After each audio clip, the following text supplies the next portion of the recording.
সিদ্দিক আকবর কেমন সিদ্দিক আকবর? মনে রাখবেন, তিনি ওই সিদ্দিক আকবর যিনি পুরুষের মাঝে সর্বপ্রথম ইসলাম ধর্ম গ্রহণ করেছেন। তিনি সিদ্দিক আকবর যিনি ওই সিরিয়ায় গিয়েছিলেন, সেখান থেকে হাবে দেখে ইসলাম ধর্ম যিনি গ্রহণ করেছেন, তিনি সিদ্দিক আকবর। তিনি কোন সিদ্দিক আকবর? যিনি বিলাল ইবনে রাবাহকে হাজার হাজার দিরহামের মাধ্যমে মুক্ত করে দিয়েছেন, তিনি সিদ্দিক আকবর। তিনি কোন সিদ্দিক আকবর? যিনি হিজরতের রাতে 7-6 মাস পর্যন্ত ঘুমাই নাই, নবীজির ডাকের অপেক্ষায় ছিলেন, তিনি সিদ্দিক আকবর। তিনি কোন সিদ্দিক আকবর? যিনি নিজের জান নয়, সহায় সম্পত্তি সব কুরবান করে দিয়েছেন, তিনি সিদ্দিক আকবর। তিনি ওই সিদ্দিক আকবর যার নিজের একজন কন্যাকে নবীজির খেদমতে দিয়েছিলেন, তিনি সিদ্দিক আকবর। তিনি ওই সিদ্দিক আকবর যিনি মক্কার জমিনে বলেছিল, এই শুনে রাখো, কেউ যদি রাসূলুল্লাহ সাল্লাল্লাহু আলাইহি ওয়াসাল্লামকে আক্রমণ করতে চাও, আগামী সিদ্দিককে মারার পরে রাসূলের কাছে যেতে পারবা। সেই কথা তিনি বলেছিলেন। তিনি হচ্ছেন আবু বকর সিদ্দিক। জোরে বলেন। যে টপিকে ওয়াজ শুরু করেছিলাম, তিনি হচ্ছেন সিদ্দিক আকবর। সিদ্দিক আকবর কেমন নবীর প্রেমিক ছিলেন? আমার নবী বলছেন, আমার উম্মতির মধ্যে এমন একজন উম্মত আছে জান্নাতে তিনি যেতে চায় না, মনটা নয়, জান্নাত জিনার অপেক্ষায় থাকেন। সাহাবীরা জিজ্ঞেস করলেন, ওগো নবী তিনি কে? আমার নবী বললেন, তিনি হচ্ছেন আমার সিদ্দিক আকবর। সেজন্য হাদিস সাক্ষী দেয়, তাবুকের জমিনে মদিনাতুল মুনাওয়ারার মধ্যে অভাব অনটন দেখা দিয়েছে, দুর্ভিক্ষ দেখা দিয়েছে। সাহাবায়ে কেরামের জীবন বিভীষিকাময়, অর্থের অভাবে মানুষ অনাহার অর্ধ আহারে দিন পাস করছে। এমন সময় আমার নবী সাহাবায়ে কেরামদেরকে যুদ্ধের আহ্বান জানালে। যুদ্ধের নাম কি বললাম? তাবুকের যুদ্ধ। কিসের যুদ্ধ? তাবুকের যুদ্ধ। আর এই শুধুকে অর্ধ জাহানের শাসক ফারুক আজম বললেন, এটাই তো আমার জীবনের সুবর্ণ সুযোগ, আমি সিদ্দিক আকবরের চেয়ে দানের মাধ্যমে নবীজির নৈকট্য হাসিল করতে পারবো। সুবহানাল্লাহ। ওসমান গনি জিন্নৌরাইন বললেন, আন্না আমি তার চেয়ে বেশি পারবো। হাদিস সাক্ষী দেয়, ফারুক আজম বললেন, উজিরকে ডেকে বললেন, আমার যত সহায় সম্পত্তি আছে সবকিছুকে 2 ভাগ করে দাও। 1 ভাগ নবীজির কদমে দিয়ে দাও, আরেক ভাগ আমার স্ত্রী সন্তানের জন্য রেখে দাও। সুবহানাল্লাহ। ফারুক আজম বললেন, আমার যত সম্পত্তি আছে সবকিছুকে কয় ভাগ করে দেন? 1 ভাগ রাসূলুল্লাহর কদমে কোরবান ইসলামের জন্য, আরেক ভাগ থাকবে আমার জন্য। সুবহানাল্লাহ। এবং এই যুদ্ধে হযরত ওসমান গনি জিন্নৌরাইন 1000 উট দিয়েছিলেন। কত? এবং 10,000 মুজাহিদকে তিনি ওই অস্ত্র শস্ত্র দিয়ে সুসজ্জিত করেছেন এবং বাইতুল মালে টাকা জমা করেছেন। আর সাহাবায়ে কেরাম উপস্থিত, একের পর এক সাহাবায়ে কেরাম বললেন, ইয়া রাসূলুল্লাহ, আমারে দিরহাম দিলাম, আমি টাকা দিলাম, আমি উপহার দিলাম, আমি ঘোড়া দিলাম, আমি এই উট দিলাম, আমি অস্ত্র দিলাম। এক একটা এক একজন দিচ্ছেন। আর এই সময় সাহাবায়ে কেরাম তাকবীর দিচ্ছেন। আস্তে আস্তে ফারুক আজম নবীজির কদমে উপস্থিত। আরেকটু জোরে মনোযোগ আসেনি? আজকে শুনেন কেমন সিদ্দিক আকবর। আমার নবী কেন জান্নাতে তিনার মাধ্যমে জান্নাত ওপেন করা হবে। কোরআনুল কারীমের 6666 আয়াতে 114টা সূরার মধ্যে কেন সিদ্দিক আকবরকে লিসাহিবিহি লা তাহজান বলেছেন? সুবহানাল্লাহ। কোরআন শরীফে সাহাবী বলেছেন কাকে? একজনকে। কাকে? তিনি হচ্ছেন সিদ্দিক আকবর। সুবহানাল্লাহ। আরো জোরে বলেন না। ঈমান তাজা হয়ে যাবে, দিলের ভেতরে প্রশান্তি আসবে। সুবহানাল্লাহ বলেন। আর আমার নবীর কদমে ফারুক আজম উপস্থিত হয়ে গেলেন।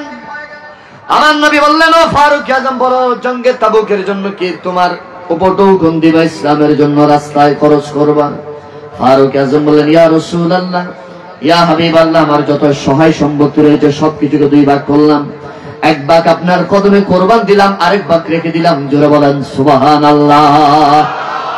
আর ওসমান গনি জিন্নৌরাইন আসলেন, ইয়া রাসূলুল্লাহ, ইয়া হাবিবাল্লাহ, আমার পক্ষ থেকে 1000 উট দিলাম এবং টাকা পয়সা দিলাম এবং সৈন্যদেরকে আমি সুসজ্জিত করে দিলাম।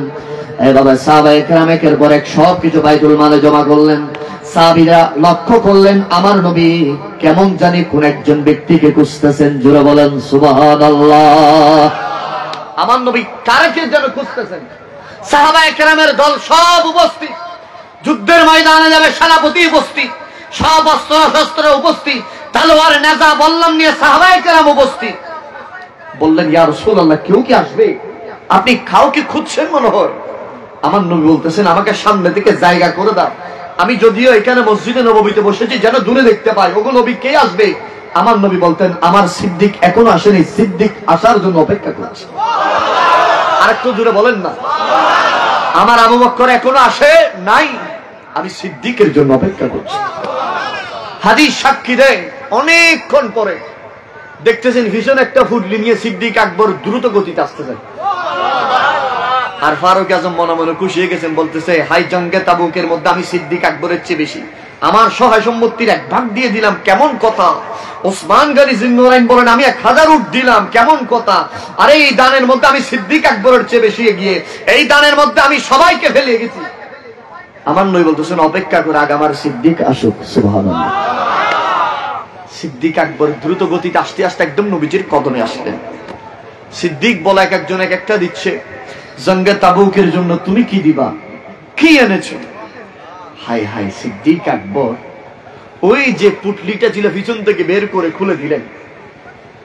অনেকজন মনে করেছিলেন নিশ্চয় স্বর্ণ মনে হয় বা দিরহাম দিনার মনে হয়, খোলার পরে দেখতেছে সোলার ছাই। কি? নবীজি অবাক, সাহাবাই কেরাম অবাক, সিদ্দিক ছাই নিয়ে এসেছো? ওগো নবী, ওই তাবুকের কিছু কিছু জায়গার মধ্যে ধুলাবালি এবং কিছু কিছু জায়গার মধ্যে পানি পড়ে মাটিগুলো নরম হয়ে গেছে, ওগো নবী এই ছাইগুলো কাজে লাগবে। ওগো নবী এই ছাইগুলো এনেছি আমার বাবা আবু কুহাফার আমার পূর্বপুরুষের দেওয়া 4টা বোতাম আছে, যে স্পেশাল বোতাম 4টা এনেছি। সিদ্দিক আর কিছু নাই, ওগো নবী আমি সোলা টোলা খোসাই যা পাইছি ছাইগুলো নিয়ে এসেছি এবং আমার সেই ঐতিহ্য 4টা বোতাম আমি নিয়ে এসেছি। সিদ্দিক তোমার ছেলে মেয়ে আছে, তাদের জন্য পরিবার পরিজনের জন্য কি রেখে এসেছো? সেই দু চোখের পানি ছেড়ে বললেন ইয়া রাসূলুল্লাহ, ইয়া হাবিবাল্লাহ, আমার ঘরে আমার ছেলে মেয়ে পরিবার পরিজনের জন্য আল্লাহ এবং আপনি রাসূলকে রেখে এসেছি। আপনি এবং আমি আপনি রাসূলকে রেখে এসেছি, আল্লাহ এবং আপনি রাসূলকে। হাই হাই, ফারুক আজম হু হু করে কান্না শুরু করে দিলেন, ওসমান গনি জিন্নুরাইন কান্না শুরু করে দিলেন এবং রাসূলকে বললেন ইয়া রাসূলুল্লাহ, ইয়া হাবিবাল্লাহ, আমি ফারুক আজম সাক্ষী দিচ্ছি এই রুমে জমিনে আপনার অদ্বিতীয় আশিক হচ্ছেন সিদ্দিক আকবর। জোরে বলেন সুবহানাল্লাহ। সেজন্য ইমামুদ দুনিয়া ফিল হাদিস, ইমাম বুখারী হাদিস বর্ণনা করেছেন, যে হাদিস কারা ইমাম নাসাই, ইমাম তিরমিজি হাদিস বর্ণনা করেছেন। ফারুক আজম বলেছিল আমাদের শেষ সময়ে সবচেয়ে আফজল মানুষ ছিল রাসূলুল্লাহ, তারপরে সবাই যাকে মানত, যিনি সবচেয়ে আফজলুল বাশার ছিল তিনি হচ্ছেন সিদ্দিক আকবর। আরো জোরে বলেন না। তিনি সিদ্দিক আকবর। কেমন সিদ্দিক আকবর? মনে রাখবেন তিনি ওই সিদ্দিক আকবর যিনি পুরুষের মাঝে সর্বপ্রথম ইসলাম ধর্ম গ্রহণ করেছেন। তিনি সিদ্দিক আকবর যিনি ওই সিরিয়ায় গিয়েছিলেন, সেখান থেকে হাবে দেখে ইসলাম ধর্ম যিনি গ্রহণ করেছেন তিনি সিদ্দিক আকবর। তিনি কোন সিদ্দিক আকবর? যিনি বিলাল ইবনে রাবাহকে হাজার হাজার দিরহামের মাধ্যমে মুক্ত করে দিয়েছেন, তিনি সিদ্দিক আকবর। তিনি কোন সিদ্দিক আকবর?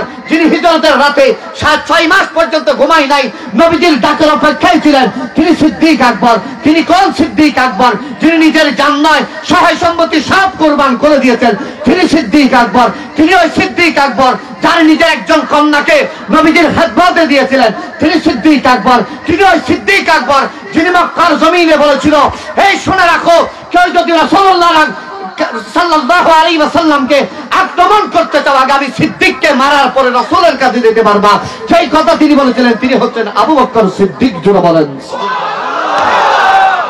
সেজন্য আমার নবী বলেছিলেন শুনে রাখো সিদ্দিক আমার কেমন? যিনি আমার বাল্যকালের সাথে তিনি সিদ্দিক আকবর, যিনি আমার মক্কার সাথে তিনি সিদ্দিক আকবর, যিনি আমার গারে হেরার সাথে তিনি সিদ্দিক আকবর, যিনি আমার হিজরতের রাতের সাথে তিনি সিদ্দিক আকবর, যিনি আমার মক্কার জমিনের সাথে তিনি সিদ্দিক আকবর, যিনি আমার যুদ্ধের সাথে তিনি সিদ্দিক আকবর। এই নয় নয় আমার উম্মতরা শুনে রাখো, যিনি আমার রওজার সাথে তিনি সিদ্দিক আকবর, যিনি মিজানের সাথে তিনি সিদ্দিক আকবর, যিনি ফুলসিরাতের সাথে তিনি সিদ্দিক আকবর, যিনি আমার হাউজে কাউসারের সাথে তিনি সিদ্দিক আকবর। নয় নয় আমি রাসূলের সাথে যিনি জান্নাতের মধ্যে থাকবে তিনি সিদ্দিক আকবর। জোরে বলেন সুবহানাল্লাহ। আরে জন্ম আমার নবীর যুগে কত জন্ম,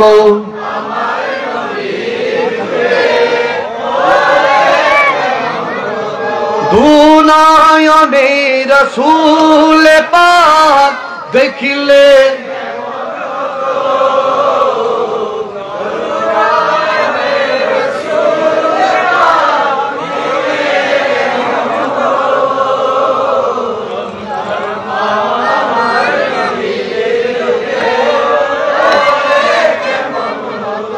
জোরে বলবেন না সুবহানাল্লাহ? আরো জোরে। সে নবীর যুগে যদি জন্ম আমাদের হতো, নবীকে দেখতাম, সুবহানাল্লাহ। কিন্তু উম্মত এটা বেজার হইেন না। আমার নবী সেজন্য বলেছেন, হায়াতি খায়রুল লাকুম ওয়া মামাতি খায়রুল লাকুম। আমি রাসূলুল্লাহর হায়াত তোমাদের জন্য যেভাবে নিয়ামত, আমি রাসূলুল্লাহর দুনিয়া থেকে পর্দাও তোমাদের জন্য নিয়ামত। এখনো নবীরে ডাকলে নবী আসেনি? আমাদের বিশ্বাস নয়, কোরআন হাদিস সেটা বলে। আমার নবী হায়াতুন নবী, সুবহানাল্লাহ বলে। আরে আশতু বেশি হাজরাতে বিলাল মধুর আযান, যেই আযানে ছিল এমন প্রেম মুগ্ধ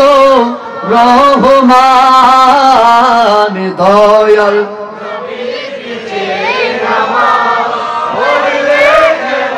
হতো, দয়াল নবীর পিছে নামাজ পড়লে কেমন হতো, ধুনায়নে রাসূল পাক দেখিলে কেমন হতো, ধুনায়নে রাসূল পাক দেখিলে কেমন হতো। টান করে বলেন ইয়া রাসূলুল্লাহ। আওয়াজটা একটু কমে গেছে। ঈদ কই ইয়া রাসূল, ঈদ কই যে আদ্দক, ঈদ কই আদ্দক একটু মোহাব্বতে 100% একটা আওয়াজ দিতে পারবেন নি? আমি শুরু দিয়ে একদম বলেছিলাম, একদম বয়ানের মুকাদ্দমার আগে বলেছিলাম, এই হাটহাজারী এমন জায়গায় যেখানে শেরে বাংলা সাহিত্য, যিনি শেরে বাংলা পুরো বাংলাদেশে, যিনি ইয়া নবী সালাম আলাইকা কায়েম করেছেন খন্দকের ময়দানে রক্ত দেওয়ার মাধ্যমে, তিনি ওই শেরে বাংলা পুরো জীবন হায়াত জিন্দেগি কাটিয়ে দিয়েছিলেন নবী নবী করে। শেষ সময়ে ওই পূর্ব পাকিস্তানের, যখন পশ্চিম পাকিস্তান থেকে ডাক্তার আনা হলো, হিন্দুস্তান থেকে ডাক্তার, বড় বড় স্পেশালিস্ট ডাক্তাররা যখন আনা হলো, কি হয়েছে আজিজুল হক শেরে বাংলা? বলেছে কোন রোগ তো নাই। শেরে বাংলা বলেছে আমার ভিতরে নবীর প্রেমের মাই তো বিমার নবী ওষুধ। খুশি। এক পাশে শেরে বাংলা, এক পাশে এখানে গুন্ডিশা আছে না নেই, এদিকে মসিউল্লাহ মির্জাপুরি আছে না নেই, এর পাশে বালুশাহ আছে না নেই, এর একটু পরে শাহজাহান শাহ আছে না নেই। আওয়াজ বুঝতে নাই পারলা? শাহজাহান শাহর মাজার কত বছর আগে? 700 বছর। সুবহানাল্লাহ। 700 বছর দূরের কথা, 70 বছর আগে একটা মানুষ দেখতো না, হন না? 700 বছর আগে এখানে এসে শাহজাহান শাহ ইসলামের প্রচার করেছেন। তার একটু পরে আমির ফরহাদাবাদী নাই, ইন্না আকরামাকুম ইনদাল্লাহি আতকাকুম। ও আমার বান্দা, মনে রেখো আমি আল্লাহ, তোমরা আমি আল্লাহর বান্দা, মনে রেখো সেই ব্যক্তি আমি আল্লাহর কাছে সবচেয়ে বড় পছন্দের, যে ব্যক্তি তাকওয়াবান। কিবান? আল্লাহ বেশি মহব্বত করেন, ভালোবাসেন। আমার আল্লাহ বলেন ইন্নাল্লাহা ইউহিব্বুত তাওয়াবিন, আমি আল্লাহ ভালোবাসি সে বান্দাকে যে ব্যক্তি তওবা করে। সুবহানাল্লাহ। আমার আল্লাহ বলতেছেন আমি ভালোবাসি সেই ব্যক্তিকে, সেই বান্দাকে যে বান্দা মুত্তাকি। আর আমার নবীর পুরো এই নামার নবীর যুগ থেকে কিয়ামত পর্যন্ত যত উম্মত আসবে, মুত্তাকিদের মাঝে এক নম্বর। মসজিদে নববীতে এক একজন সাহাবী দাঁড়িয়ে দাঁড়িয়ে বলতেছেন এক একজনের মনের কথা, এক একজনের পছন্দের কথা। আর একজন অপরজনের দিকে তাকায়, সিদ্দিক কখন বলবে তার মনের কথা? সিদ্দিক বললেন ইয়া রাসূলুল্লাহ, ইয়া হাবিবাল্লাহ, সুযোগ একটু আমাকে দেন না, আমার মনের কথাগুলো বলি। আমার নবী বললেন সিদ্দিক দাঁড়াও, বলো কি বলতে চাও? সিদ্দিক আকবর বলেন ইয়া রাসূলুল্লাহ, আমার 3টা পছন্দ আছে। সুবহানাল্লাহ বলতে হবে জোরে। এক নম্বর কি? এক নম্বর, আরে শুনেন, যার জন্য জান্নাত অপেক্ষা করবে ওনার পছন্দের কাজগুলো শুনেন, আর শুনে শুনে নিজের জীবনকে সিদ্দিক আকবরের রঙে রঙিন করেন। যদি সিদ্দিক আকবরের রঙে যদি রঙিন করেন, চশমা যদি সিদ্দিক আকবরের টা লাগান, তাহলে আমার নবীকে হায়াতুন নবী দেখবেন। আর যদি চশমা যদি আবুল আহাবেরটা হয়, আবুল আহাব বলে যে আমি সব মানতে পারি, আল্লাহর ঘর কেউ মানবো, সবকিছু মানবো, আল্লাহ একজন সেটাও মানবো, কিন্তু আমার ভাতিজার আমি মানতে পারি। আমরা যারা সুন্নি রয়েছি, আমাদের এই চোখে শেরে বাংলার চশমা আছে, ঠিক কিনা বলেন?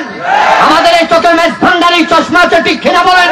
আমাদের এই চোখে শাহিনশাহ শ্রীকুটের চশমা আছে, ঠিক কিনা বলেন?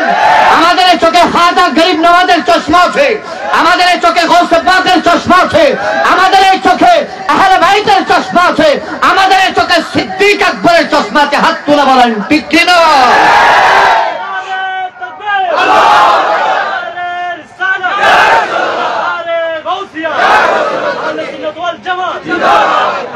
সিদ্দিক আকবরের চশমা থাকার কারণে আমরা নবীকে হায়াতুন নবী মানি, ঠিক কিনা বলেন না?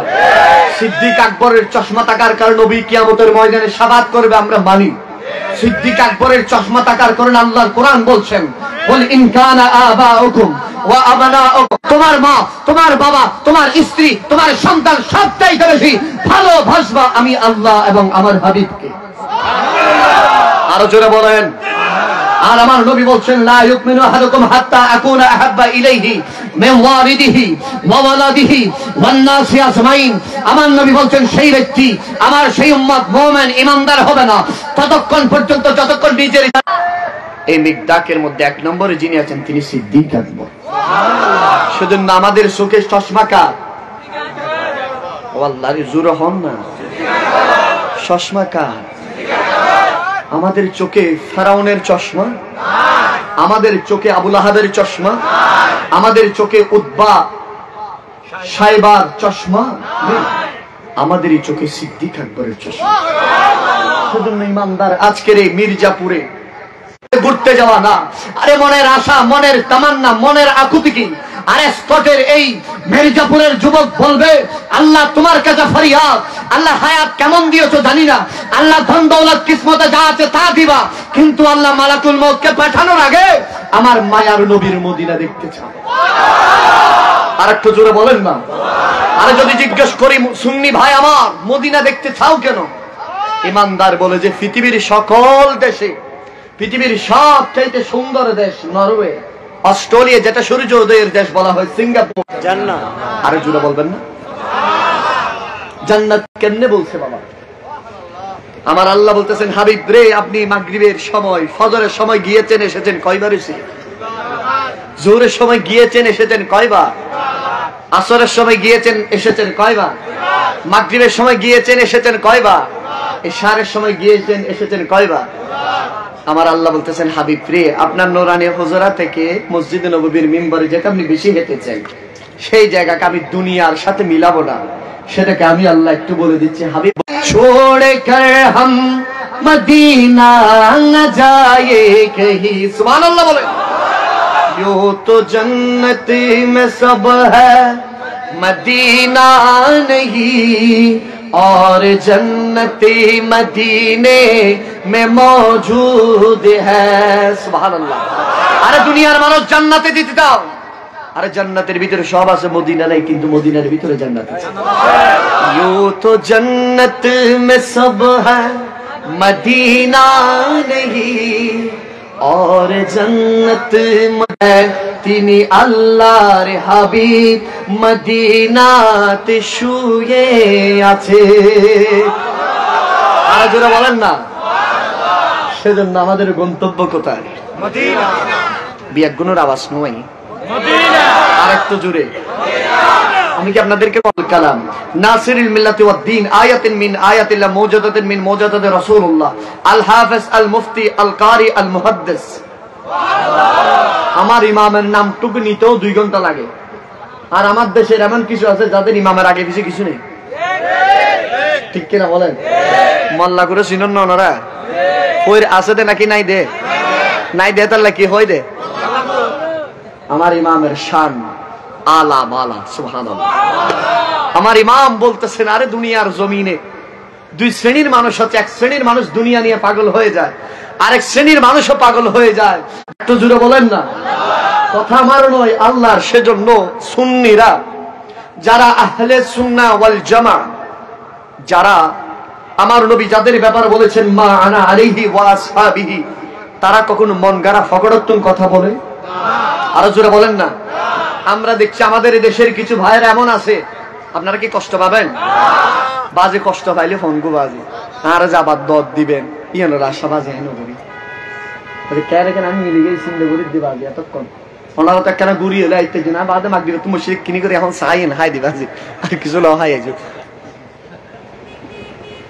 আমাদের দেশের কিছু ভাই দেখা যায় যারা নবীজির শান মানকে শুধু কমাইতে চায়, ঠিক কিনা বলেন না? এই সম্প্রতি একজন, আমি তারা আলেম বলবো না, আলেম বললে আলেমের মান ক্ষুণ্ণ হবে, সেই ব্যক্তি আমার নবীর রিসালাতের স্লোগানকে ফালতু স্লোগান বলেছে। আরেকটু জোরে বলেন ঠিক কিনা? আমি বলতে চাই, মনে রাখবেন ইসলামের যত যুদ্ধ হয়েছে প্রত্যেক সাহাবায়ে কেরামের যুদ্ধের এই হাদিসে মোবারকাগুলো পড়েন, শুনেন। সাহাবায়ে কেরামকে জিজ্ঞেস করা হয়েছিল, সাহাবী ক্ষুধার্ত অবস্থায়, পেটে খানা নাই, তলোয়ার নাই, বাড়াও সাওয়ারি নাই, ঘোড়া নাই, কিছু নাই, আরে জিতলা কিভাবে? সাহাবী উত্তর দিয়েছেন, আরে যখন কাফেররা সামনে আসছে, আরে নিরুপায় হয়ে ইয়া রাসূলুল্লাহ বলে ডাক দিয়েছি, আমার আল্লাহ আসমানি ফেরেশতা পাঠিয়ে কাফেরদেরকে জমিনের সাথে বিছিয়ে দিয়েছেন, মুসলমানদেরকে বিজয় দান করেছেন। জোরে বলেন সুবহানাল্লাহ। মনে রাখবেন, নারে রিসালাতের স্লোগান ঈমানের স্লোগান। কিসের স্লোগান বলেন? আবার জোরে বলেন, নারে রিসালাত। এই ফাইন্না আওয়াজ দিয়ে তো বাজে, নাই সাজ করে দিন, এখন ফাইন্না আওয়াজ করে দিবেন।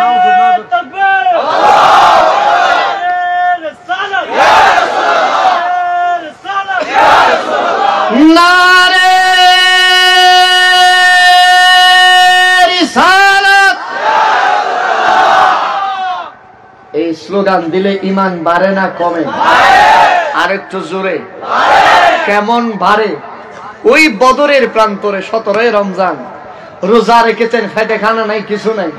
একজন সাহাবী, আরে হাতে কিছু নাই, খেজুর গাছের মরা ডাল দিয়েছে, ডাল তুলতে দেরি কাফেরের কল্লা পড়ে গেছে। কেসা ডাল দিয়ে কাফেরের মানুষের কল্লা ফেলে পারিবেন না? ইবে ফাইজি কেন ইয়া রাসূলুল্লাহ, ডাল ইয়েন তো মরা ডাল, ইয়েন দি কেন হইলাম যে আর নবী হদ্দ বাজি ডাল ইয়েন দি আই নবী মুস্তাফার হাতে, আর যাতে তুইলতে ইয়া রাসূলুল্লাহ গজুল, আর আল্লাহ ফেরেশতা দিতের কল্লা ফেলে দি। সুবহানাল্লাহ বলো কইবে। সাহাবায়ে কেরামের যুগের পরে তারপরের যুগ, সুলতান নূরউদ্দিন জঙ্গি বলেন, সুলতান সালাউদ্দিন আইয়ুবী বলেন, সুলতান ফাতে মোহাম্মদ বলেন, এই হিন্দুস্তানে যিনি 17 বার আক্রমণ করেছেন, মোহাম্মদ গৌরী বলেন, কুতুবউদ্দিন বখতিয়ার কাজী বলেন, ইলতুৎমিশ বলেন, ইতিহাসের যত স্মরণীয় যুদ্ধ হয়েছে, প্রতিটা যুদ্ধের বীর বাহাদুররা রিসালাতের স্লোগানের মাধ্যমে ঈমানের বলে বলিয়ান হয়ে যুগে যুগে কালে কালে কাফেরদেরকে জাহান্নামে পাঠিয়েছেন। হাত তুলে বলেন ঠিক কিনা? তাহলে আজকে যারা রিসালাতের স্লোগানকে ফালতু স্লোগান বলে, ঈমান আসেনি গেছে? শুধু ঈমান গেছে না, বউ তালাক হয়ে গেছে। কি হয়ে গেছে? বউ তালাক হয়ে গেছে। আমরা হতবাক হই না, আমরা পেরেশান হই না, কেননা যেই ব্যক্তিটা বলেছে সেই যুগে যুগে কালে কালে পৃথিবীর সকল সাবাবাজরে যদি এক ফল্লায় রাখা হয়, তার সাবাবাদের সামনে কিছু না। যে ব্যক্তি এমন মন গড়া কথা বলেছেন, ডোনাল্ড ট্রাম্পের নাম নাকি হাদিস শরীফে আছে, নাউজুবিল্লাহ করে গিয়ে বলবেন। সে বলতেছে বিশ্বের সেরা ফুটবল, সে বলতেছে অক্সফোর্ডের টিচার ছিল। আমি বুঝি না কোন কারণে কোন বলাতরা তারা আবার মাহফিলের জন্য দাওয়াত দেয়, ঠিক কিনা বলেন না? আরে বেশি অবাক হয়ে গেলাম, সেই ব্যক্তি যে মাহফিলের মধ্যে বলতেছে নারে রিসালাতের স্লোগান ফালতু, এই মাহফিলে সে আসার পরে সবাই স্লোগান দিচ্ছে তার নামে। নাউজুবিল্লাহ বলবেন। তার নামে স্লোগান দিলে জায়েজ, তার নেতার নামে স্লোগান দিলে জায়েজ, অমুক সাহেবের নামে স্লোগান দিলে জায়েজ, শুধু নবীর বেলায় চুলকায়। বোঝা যায় চশমাটা আবুল আহাবের, ঠিক কিনা জোরে বলেন?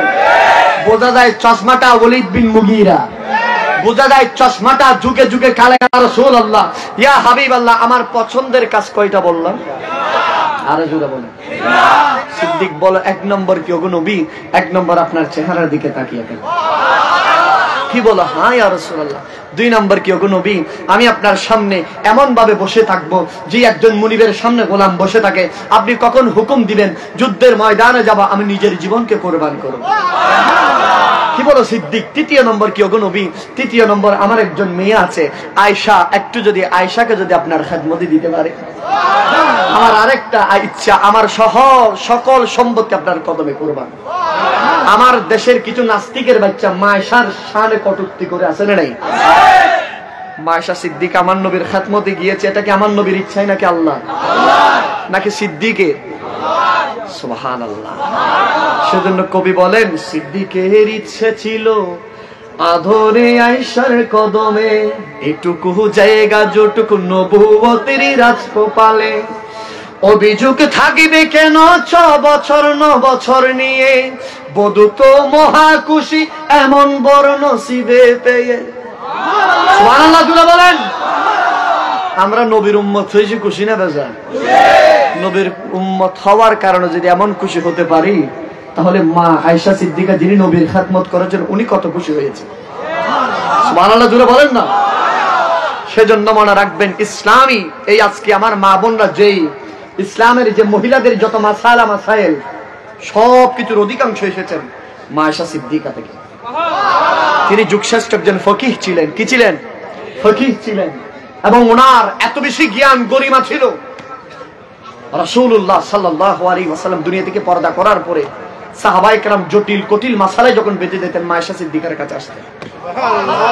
সুবহানাল্লাহ বলেন।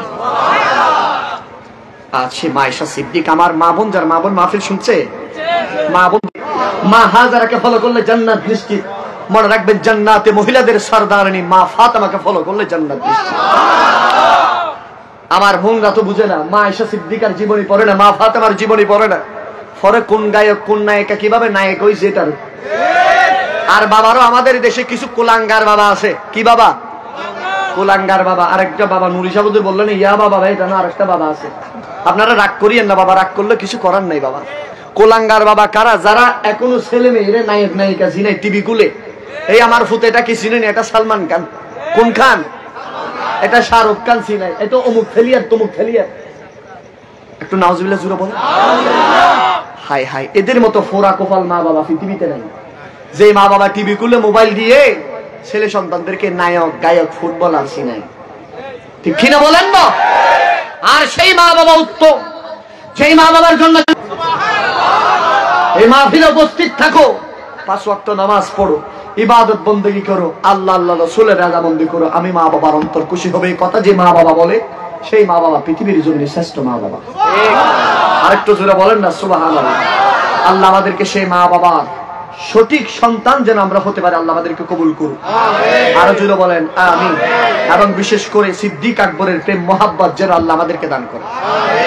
আরেকটু জোরে, আরেকটু সামনে যাবার একটু নাকি কষ্ট বর্ণরা কষ্টর পাল্লা। আর একখানা ইমান আর একখানা ওনারা দাজেতে বুত হয়ে যে গিয়ে কি দিয়ন দাঁত দিয়ন নাকি প্যাকেট করে শুকাছে ভিতর রায় দিয়ন দাঁড় কিনলে দিয়ন দাঁড়ে বেললাই দাঁড়ে বেললাই। তো ইমানরে কিছু দাঁড় আছে, ইমানদার দাঁড়াইলে আন্নবীর না তো রসুল। সুবহানাল্লাহ বলেন। এলে না তো রসুল মানুষজ্ঞ সিটাং অত্যন্ত মদিনা গিয়ে খড়ে গিয়ে দে ওনারা 8,000 মানুষজ্ঞ মদিনা গিয়ে। তো মদিনা যাওয়ার পরে মানুষ এখন সাইতুন আসিবে তো ফুসল্লা রবাজি মদিনা শরীফ গিয়েও দে কেন লাগিয়ে করলে লাগে চাই খাও না। পৃথিবীর অন্য দেশত যাইলে মানুষের ফুসল্লাই দেওয়া বিল্ডিং কেন এই কেন সেই কেন, আর মদিনার তুন জিবে আই ইবেতে ফুসল্লাই দেওয়া মদিনাই হইলেই এন খাও না। ওই আসে কি বেকি ঘর শুনিবেন নি? আসে কি হদ দে আরে মদিনাওয়ালার দেশ আসে কি যখন যায় ওই জাগানো মদিনা রাখি। আরেকটু জোরে বলে না, ওই জাগানো মদিনা। পৃথিবীর অন্যান্য শহর জালি কেন দায় আইজে কি চিন্তা করে, কিন্তু আশেকের রসুল মদিনা জালি হয়তো বাজে খোল যে কেন রাখি এই চিন্তা করি দি জোরে হন না সুবহানাল্লাহ। আরে ওই জাগানো মদিনা, আরে মদিনাওয়ালার দেশতে আসে কি যখন যায় ওই জাগানো মদিনা। আরে হইত না পারে তারাও যারা আসিলি মদিনাত, মদিনা সাই আইলো নাকি সায়াইলো জান্নাত। সুবহানাল্লাহ। আরে হইত না পারে তারাও যারা আসিলি মদিনাত, মদিনা সাই আইলো নাকি সায়াইলো জান্নাত। খোদারে দুনিয়া তার সাইবারি কিছু নাই, খোদারে দুনিয়া তার সাইবারি কিছু নাই ওই জাগানো মদিনা। সুবহানাল্লাহ হবে। তারপরে শুনুন দিলুর নরম গরি শুনুন কি হর হাই হাই হাই। আরে লাভারিস নো গুনাহগার হাসরের মাড়ত, আরে রহমতের সাদর যখন মুস্তাফার আতত। সুবহানাল্লাহ। আর আল্লাহর কোরআন হদ্দে ওয়ালা সাওফা ইউতিকা রাব্বুকা ফাতারদা। আল্লাহর কোরআন হদ্দে আসা আইয়াবা আসাকা রাব্বুকা মাকামাম মাহমুদা। আল্লাহর কোরআন হদ্দে ইন্না আতাইনা কাল কাউসার। একটু সূরা হন্না। সুবহানাল্লাহ। আরে লাভারিস নো গুনাহগার হাসরের মাড়ত, আরে রহমতের সাদরে যখন মুস্তাফার আতত। সুবহানাল্লাহ। আরে পড়ে যাইব উম্মতি ওয়ালা উম্মত ফেলাই, পড়ে যাইব উম্মতি ওয়ালা উম্মত ফেলাই, ফুল জাগানো মদিনা সাই, ফুল জাগানো মদিনা। আচ্ছা ওনারা হন বাদী পৃথিবীর কত দামি দামি জায়গা মেদিস যায়, মানুষ আমেরিকা যায় না যায়, লন্ডন যায় না যায়। আচ্ছা আজ পর্যন্ত পৃথিবীর ইতিহাসত কোনো মানুষ হই না বাজি আর খবর গো কেন আমেরিকা মেদির গজ্জু হই না, আর খবর গা কেন লন্ডনত গজ্জু হই না, সদ্যবাজি খবর গা এটা নগরিছে কেন আর গ্রামত গরিছে আর মা বাপ যেটা আছে। ইমানদার খবর দুই মিককে কামনা করে হন মিককে, একদলে যেটা মা বাপ আছে এটা ইয়ান দ্বিতীয় নম্বর প্রথম নম্বর কামনা করে দি ইস আর খবর যদি আর নবীর দেশত জান্নাতুল বকি মিদ্রিত আরো জোরে হন না সুবহানাল্লাহ। আল্লাহ আমাদের কিসমতের মদিনার মাটি নসিব করুক, আরো জোরে বলেন না। আরে মদিনার মাটি যদি হয়ে যায়, আমার নবী বলতেছেন মদিনার জান্নাতুল বাকির ভিতরে যারা থাকবে, জান্নাতুল মুআল্লার ভিতরে যারা থাকবে, কবরের হিসাব নিকাশ হবে না, ডাইরেক্ট জান্নাত। আরো জোরে বলেন। সেজন্য সিদ্দিক আকবর সুবহানাল্লাহ, মায়েশা সিদ্দিকা পূর্ণিমার রাত পুরো আকাশ ভরা তারকা, মায়েশা সিদ্দিকা বলেন আজকে তো নবীজির খুশ মেজাজ মনে হচ্ছে। এই সুযোগে একটা প্রশ্ন করি, ওগো নবী বলেন না আপনার উম্মতের মধ্যে আকাশের যতগুলো তারকা আছে তত পরিমাণ আমল কার আছে? আমার নবী চিন্তা ভাবনা ছাড়া বলতেছে আমার ফারুকে আজম। আজকের 2024 সালে এই গ্রহ নক্ষত্র নাসার বিজ্ঞানীরা আমাদেরকে বলতেছেন পৃথিবীর উপরে 1000 কোটি কোটি গ্রহ নক্ষত্র আছে, এখান থেকে সূর্যের দূরত্ব 2 কোটি 30 লক্ষ মাইল দূরে। কত? 30 লক্ষ মাইল দূরে সূর্য। সুবহানাল্লাহ। সূর্যর উপরে পৃথিবী, এরকম পৃথিবীর মতো কয়েক কোটি পৃথিবী, পৃথিবীর চেয়ে সূর্য বড়। জোরে বলেন সুবহানাল্লাহ। আরে সূর্য টুর্য যত কিছু আছে সবকিছু তারকার সামনে তুচ্ছ। তারকার সামনে কি তুচ্ছ।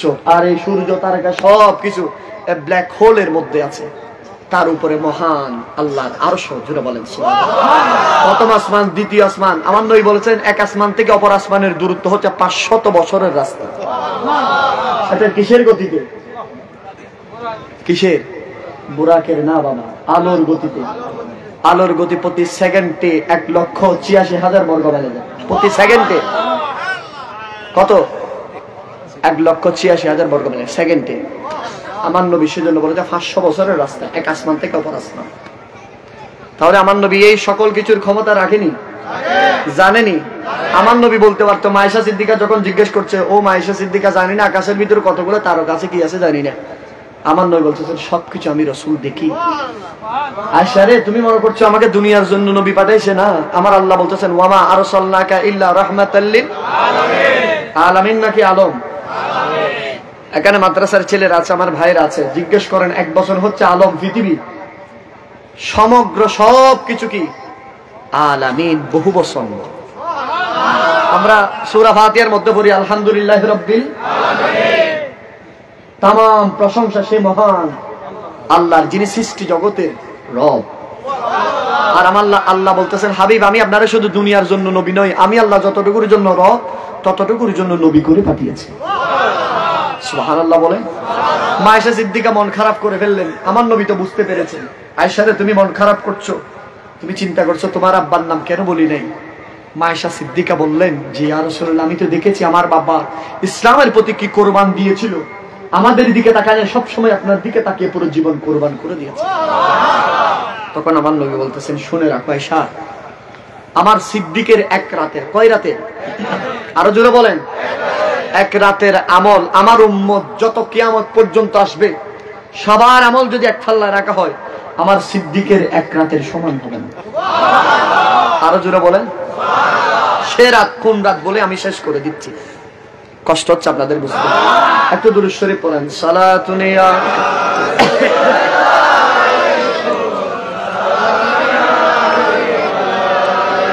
আমার নবী সিদ্দিক আকবরকে বললেন সিদ্দিক হিজরত করতে হবে। কি করতে হবে? এখান থেকে আমাদেরকে আরেকটা জায়গায় চলে যেতে হবে। এই কথা বলার 6 মাস পরে আমার নবী ঘর থেকে বের হয়ে গেলেন, আলী রাদিয়াল্লাহু তাআলা আনহুকে নিজ বিছানার মধ্যে শোয়ায়ে। সুবহানাল্লাহ। এদিকে বলতে গেলে আবার সময়ের অনেক বেশি সময়ের প্রয়োজন হবে। আলী রাদিয়াল্লাহু তাআলা কেন শুইলেন? আলী রাদিয়াল্লাহু তাআলা জানেন কি পরোয়া নাই? আলী রাদিয়াল্লাহু তাআলা বললেন পরোয়া কেমনে থাকবে, আমার নবীর আমানত আমাকে দিয়ে গেছে, আমি তো নির্দ্বিধায় ওই দিন রাতে যেরকম ঘুমাইছি আমি আলীর জীবনে এত ঘুমাই নাই। হিরা আলী তুমি ওই দিন চারপাশে কাফেররা ঘিরাও করে ফেলছে, অস্ত্র ছুরি নিয়ে দাঁড়ানো, তুমি এরকম করে ঘুমাইছে কেন? বলে আমার নবী বলতেছেন সকালে অমুক অমুকের জিনিস বোঝাই দিতে হবে।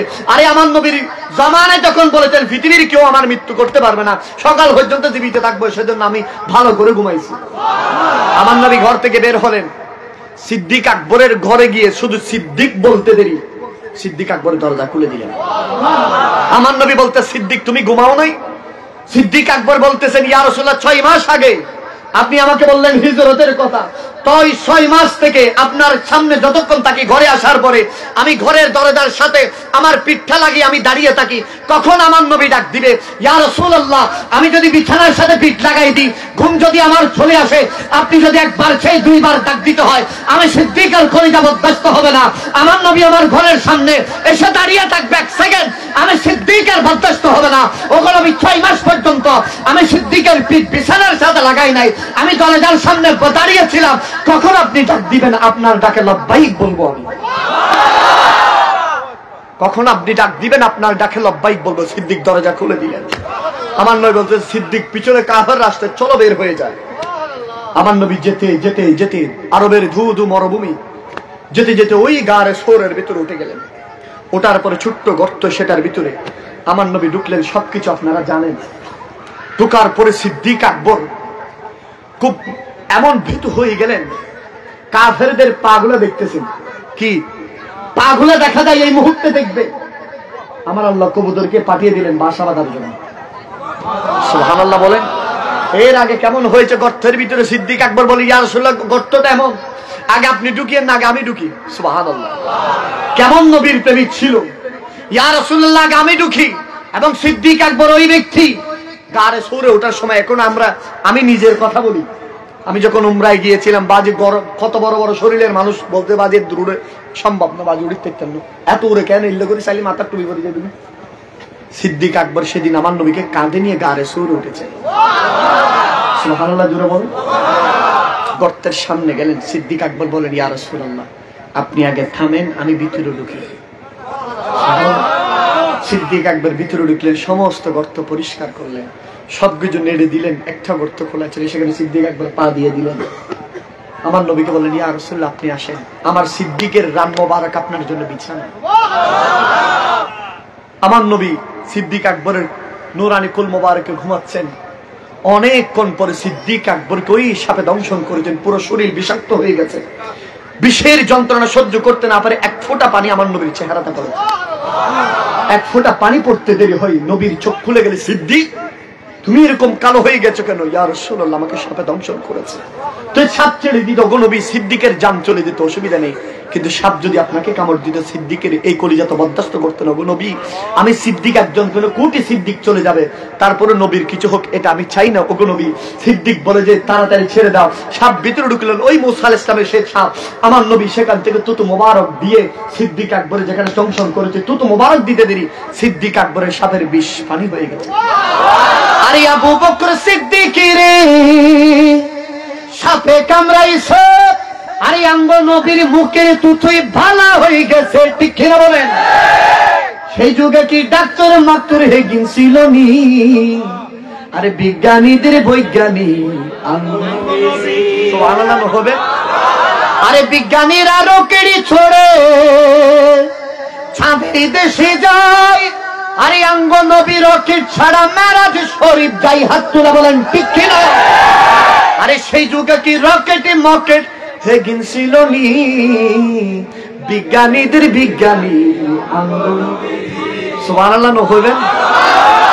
আর সেই গারে সুরের ভিতরে কাফেরদের পা দেখতে পাচ্ছেন। সিদ্দিক আকবর ভয় পেয়ে যাচ্ছেন, ইয়া রাসূলুল্লাহ কি হবে, এখন দেখে ফেলবে। সঙ্গে সঙ্গে আমার আল্লাহ কোরআনের আয়াত নাযিল করলেন, সিদ্দিক তুমি মনে করছো এখানে আমি আর তুমি আছি, এখানে আরেকজন আছে, আল্লাহকে। আল্লাহর কোরআন বলছেন লিসাহিবিহি, ও সহজ সহজ তুমি থামো, তুমি ভয় পেও না। লিসাহিবিহি লা তাহজান ইন্নাল্লাহা মা'না, ভয় পেও না, হতাশ হইও না। আমার আল্লাহ বলছেন ডু নট বি সেই, হতাশ হইও না, টেনশন নিও না। ইন্নাল্লাহা মা'না, তোমাদের দুইজনের সাথে আমি আল্লাহ একজন, তিনজন আছি। আরেকটু জোরে বলেন। আর মায়েশা সিদ্দিকাকে বললেন, ও মায়েশা সিদ্দিকা, যেই রাত গারে সুরের ভিতরে সিদ্দিক আমার সাথে ছিল, তামাম পৃথিবীর সকল উম্মতের আমল যদি এক পাল্লায় রাখা হয়, ওই রাতের 1 মিনিটের আমলের সমপরিমাণ হবে না। আরেকটু জোরে বলেন। সেজন্য ফারুক আজম প্রায় সময় সিদ্দিক আকবরকে বললেন, এই আবু বকর সিদ্দিক, আমাকে একটু সেই রাতের আমলগুলো দিয়ে দেন না, আমার সব কিছু আপনি নিয়ে নেন। সিদ্দিক আকবর বলে যে সম্ভব নয়, এটা তো আল্লাহ স্পেশাল নবীর মোহাব্বতের কারণে আমাকে দান করেছে। আর একটু জোরে বলেন না সুবহানাল্লাহ। আর সেই সিদ্দিক আকবর দুনিয়া থেকে বিদায় নিলেন 2 বছর খেলাফত পরিচালনার পরে, মুসাইলামাতুল কাজ্জাবদেরকে দুনিয়া থেকে ধ্বংস করার পরে, যাকাত অস্বীকারীদেরকে দুনিয়া থেকে ধ্বংস করার পরে, আমার নবী সেই প্রিয় সাহাবী সিদ্দিক আকবর দুনিয়া থেকে বিদায় নিলেন। মৃত্যু সজ্জায় যখন শায়িত, হায় হায় সাহাবায়ে কেরাম একত্রিত হয়ে গেলেন। আর সেই হুদা আলী মর্তুদার হাতকে সিদ্দিক আকবর এইভাবে ধরে বুকের সাথে বাজালেন। সুবহানাল্লাহ বলেন। বললেন আমার একটা ওসিয়ত আছে। কি আছে? ওসিয়ত। আমার সাহাবী ভাই তোমরা সকলেই শুনো, আমার ওসিয়ত হচ্ছে, আমার যখন মৃত্যু হয়ে যাবে, জানাজার পরে আমার লাশটুকু একটু নবীর কদমে নিয়ে যাবে। সুবহানাল্লাহ জুড়ে বলে। কোথায় কোথায়? নবীর কদমে। আরে আমি নবীর সেই সহচর ছিলাম, আমার নবী যদি রওজায়ে মোবারকের ভিতর থেকে যদি আমি সিদ্দিককে যাওয়ার যদি অনুমতি দেই তাহলে দিবা, নতুবা ওই সাধারণদের সাথে জান্নাতুল বকিতে আমাকে দাফন করে দিবা। হাদিস সাক্ষী দেয় সাহাবায়ে কেরাম সবাই, যারা যা বললেন সবকিছু উপস্থিত। সিদ্দিক আকবরের লাশ দিয়ে সাহাবায়ে কেরামের 2 চোখের পানি ছেড়ে ছেড়ে নবীজির কদমে গেলেন, লাশ রাখলেন। শের খুদা আলী মর্তুদা বললেন, ইয়া রাসূলুল্লাহ, আপনার সিদ্দিক এসে উপস্থিত হয়েছে। ওগো নবী, আপনি যদি অনুমতি দেন, সিদ্দিকের নূরানি জিসিমে পাক আপনার পাশে শায়িত হতে যাচ্ছে। ওগো নবী, আপনি কি অনুমতি দিয়েছেন? এই কথা বলতে দেরি হাদিস সাক্ষী দেয় আমার নবীর রওজার গেটটা খুলে গেছে। ভিতর থেকে আওয়াজ আসছে, আর দেরি করুন, আমি সিদ্দিকের বিরহে আমি রাসূলুল্লাহ রওজায়ে মোবারকে অপেক্ষা করছি। সিদ্দিকের নূরানি লাশটুকু আমার রওজার পাশে রাখা হোক, যেন সিদ্দিকটা আমার কবরেরও সাথী হবে, সিদ্দিকটা আমার মিজানেরও সাথী, সিদ্দিকটা আমার হুলসিরাতের সাথী, সিদ্দিকটা আমার হাউজে কাউসারের সাথী। ও সাহাবী শুনে রাখো, সিদ্দিক আমার জান্নাতের সাথী। সাহাবায়ে কেরাম সিদ্দিক লাশটুকু দাফন করলেন সেখানে। কবরে এখনো আসেনি, আরো জোরে বলেন। সেজন্য আমার নবী বলতেছেন, যে যাকে মোহাব্বত করবে তার সাথে হাসর হবে। আজকে আমার যে যুবকরা, আমি বলতে চাই একদম লাস্ট এন্ডিং এ, আমার যে যুবকরা আজকে চুল কাটতে গেলে মেসি কাটিং চুল কাটেন, ঠিক কিনা বলেন? চুল কাটতে গেলে নেইমার কাটিং চুল কাটেন, চুল কাটতে গেলে ক্রিস্টিয়ানো রোনালদো কাটিং চুল কাটেন। আরে ফ্যান পড়তে গেলে সালমান কাটিং এর ফ্যান পড়েন, ফ্যান পড়তে গেলে শাকিব খানের ফ্যান পড়েন। মনে রাখবেন, আল্লাহর কোরআন বলছেন, লাকাদ কানা লাকুম ফি রাসূলিল্লাহি উসওয়াতুন হাসানাহ। ও দুনিয়ার মানুষ মনে রেখো, মুসলমানদের জন্য আল্লাহ একটা রোল মডেল দিয়েছেন, সেই রোল মডেলের নাম হচ্ছে মুহাম্মাদুর। সেজন্য আমার নবী বলতেছেন, মান তাশাব্বাহা বিকওমিন ফাহুয়া মিনহু। যেই উম্মত আমি রাসূলুল্লাহর দল বাদ দিয়ে কাফের মাজুসি জাইনিজমদের সেই পাপ মাত অবলম্বন করে, মনে রেখো সেই আমি রাসূলুল্লাহর দলভুক্ত হতে পারে না। আমি যুবকদের হাত দেখতে চাই। বলো যুবক ভাই আমার, কদমে হাত রেখে বলবো, আজকে থেকে কখনো নেইমার কাটিং চুল কাটবো না। আরো জোরে বলেন না।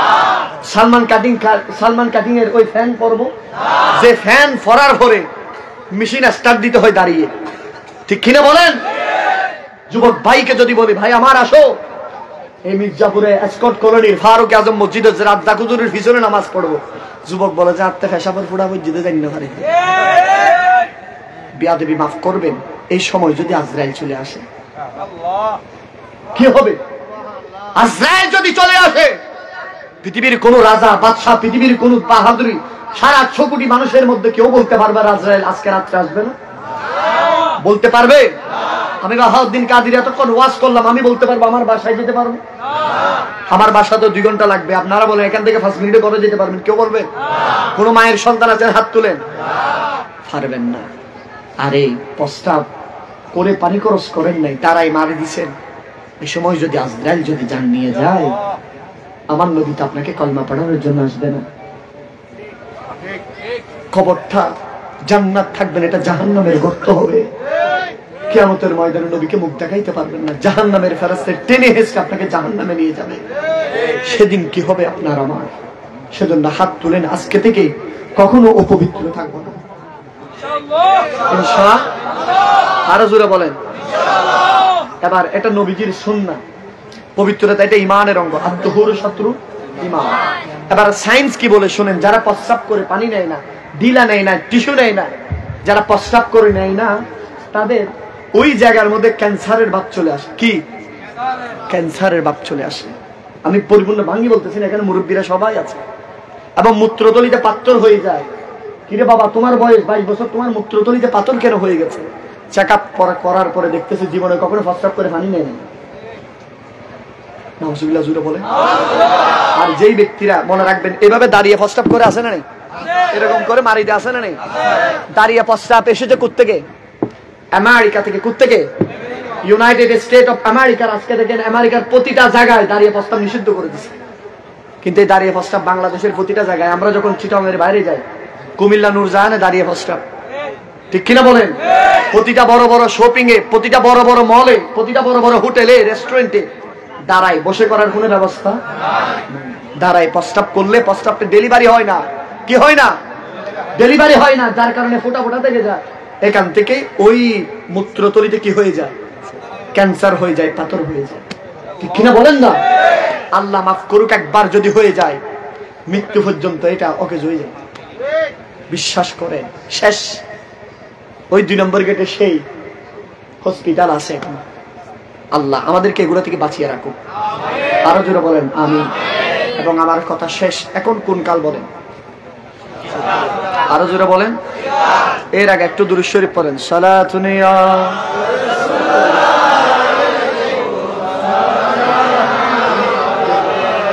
সালাতুন ইয়া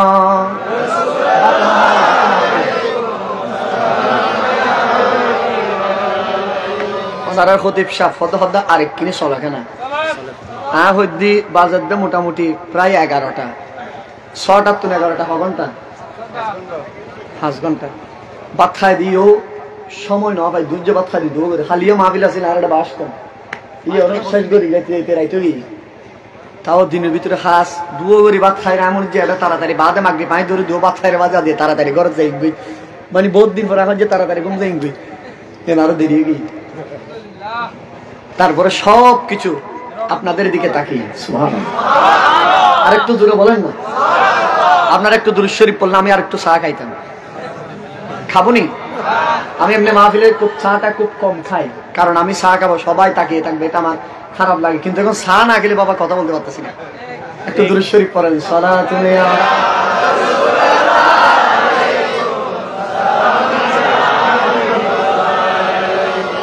তাহলে এটা কোন কাল? আরো জোরে বলেন। শীতকাল। শীতকালকে আমরা মনে করি কোন কাল জানেননি? শুধু ট্যুর করার কাল, ঠিক কিনা? শীতকালে এখান থেকে স্কট কলোনি থেকে আমার মুরব্বীদেরকে ভাষ্য নিয়ে আর মতো বসাবত সর্দার সাহাবত না ভাষ্য নিয়ে লইরে ফোল করে দেয় বুঝে কক্সবাজার হন বাজার বলে যে on the way to Cox ফুজ দেনানো দে বাজে কেউ সাদেক যারগো কি এড়ে যারগো কি ওড়ে যারবি। শীতকালই বেশ শীতের বলে, কিন্তু আসলে শীতকাল হচ্ছে মুমিনের ইমানদারের ইবাদতের বসন্তকাল। কি কাল? বসন্তকাল। এই শীতকালে কোন ব্যক্তি যদি কনকনে শীত, যখন মানুষ কম্বল থেকে হাত বের করে না, এই সময় যদি ফজরের নামাজ যদি ঘর থেকে যদি বের হয়, ওই বিছানা যে বিছানায় শুয়েছেন উষ্ণ বিছানাও আল্লাহর কাছে ফরিয়াদ করে ইমানদারের জন্য। প্রতিটা কদম দিতে দিতে দিতে এই ফারুক আজম মসজিদে আসছেন, ঠান্ডা পানি দিয়ে উযু করার সাথে সাথে আমার আল্লাহর কাছে ফেরেশতারা বলে, আল্লাহ তোমার শত বান্দারা যখন হাত বের করছে না কম্বল থেকে, আর তোমার এই বান্দা শীতের পানি দিয়ে উযু করে মসজিদের ভিতরে যাচ্ছে, ঠান্ডা তাকে হার মানাইতে পারছে না, আমার আল্লাহ বলেন যে এই বান্দাকে সুসংবাদ দিয়ে দাও, জান্নাত তার জন্য প্রস্তুত করে দেবে। সেজন্য ইমানদারের যে সকল ইমানদাররা আমার আল্লাহ ভালোবাসেন কয়েকটা জিনিস, এটার মধ্যে হচ্ছে গরমকালের রোজা, গরমকালের, শীতকালে উযু, নামাজ। জোরে বলেন সুবহানাল্লাহ। এটার মতো বড় পরীক্ষা আর আসেনি? আরো জোরে বলেন। বোঝজনে শীতকালে 15 দিন গোসল না করতে আসেন না? অর্ধবাদী শীত পরের গোসল গাছল করানো হনো দরকার। মনে রাখবেন, এরকম করবেন না। প্রত্যেকদিন কি করবেন? গোসল করবেন, উযু করবেন। কারণ ইমানদার বলে যে কি দুনিয়ার শীত, আমার আল্লাহর প্রেমে এই শীত কোনো কিছুই না। ঠিক কিনা বলেন?